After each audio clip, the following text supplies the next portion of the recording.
everybody, my name is Alex Sherzai. And my name is Sophia Sherzai, and we're going to teach you about the cells.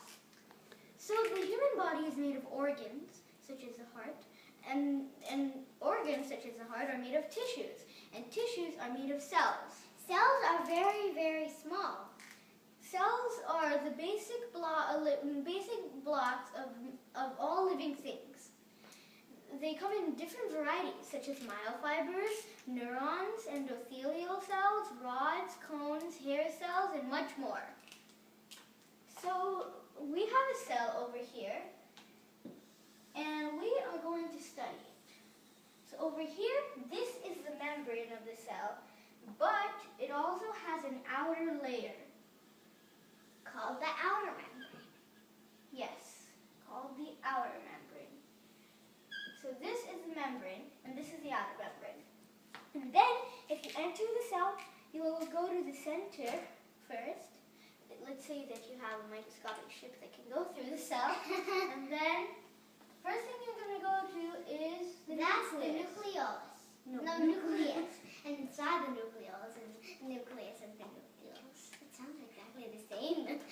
So let's say we make the nucleus look bigger. And what are the three parts of the nucleus, Sophie? Like I said, the nucleolus, Yes. the DNA, and the RNA.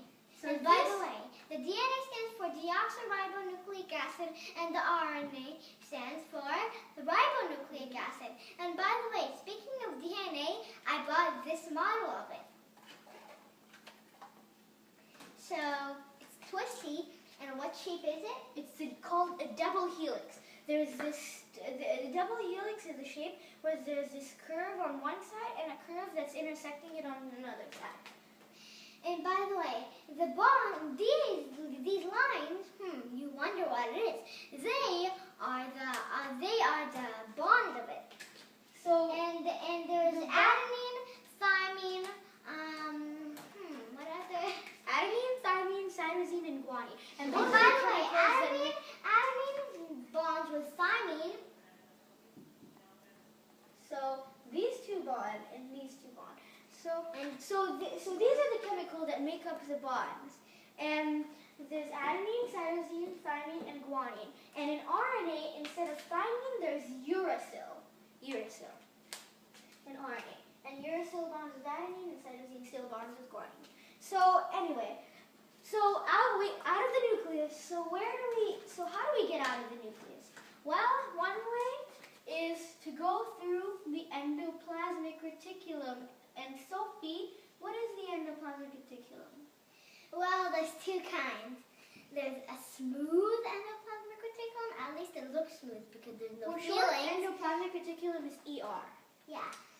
There's smooth endoplasmic reticulum, like I said, and the rough endoplasmic reticulum. It looks rough because it has ribosomes on it. Can you explain what ribosomes are? Sure, but first we need to know about Golgi bodies in order to do that. So what are the Golgi bodies, Sophie? Well, they mail proteins they package proteins like sending them to mail. So speaking of proteins, inside the nucleus, the DNA tells the entire cell what to do.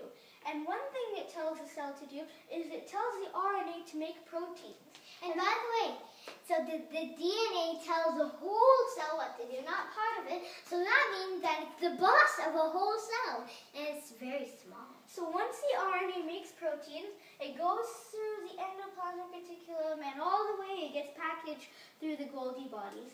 Then when we get inside the cytoplasm of the cell, cytoplasm is the liquid inside the cell, we have a bunch of these small things called ribosomes.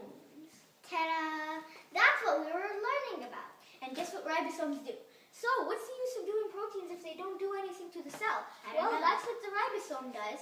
It digests proteins and turns them into other stuff like amino acids to help the cell. And what are amino acids? Well, amino acids are what make up proteins. Cool.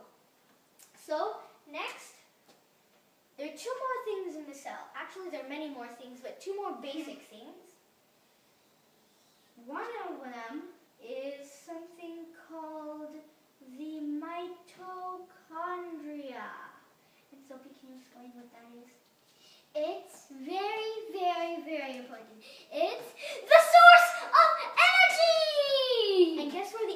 comes from. It comes from a process called cellular respiration. And cellular respiration comes from 3 parts. 1, glycolysis, 2, Krebs cycle, and 3, electron transport chain. Or EGC.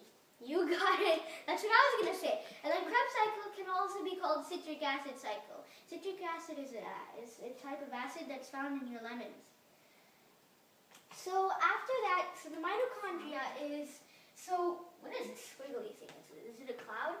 Well, it turns out the center of that squiggly thing is the matrix. And that's where cellular respiration takes place. It also takes place in the cytoplasm, but mostly in the matrix of the mitochondria. So, after that, we have these small things inside the cell called the lysosomes. Lysosomes. We have quite a few of them, not 3 of them. So lysosomes. So let's say you have a virus that's in your body that's outside of the cell. But it can do something. It can. There's much more that it can do. So just a virus. So there are many things that the virus has to pass in order to get to this cell. I won't explain those. Also the I'll explain lysosome. those. So let's say we have a virus over here, and then the virus enters the cell. So what the virus tries to do is it tries to get to the DNA to copy itself and hurt the human body and make you sick. So what happens? And it gives you a cold. Yes, but before it gets to the nucleus and inside the nucleolus, it has to get past the lysosomes. So this is the job of the lysosomes. The lysosomes digest things that come outside of the cell. They're very useful.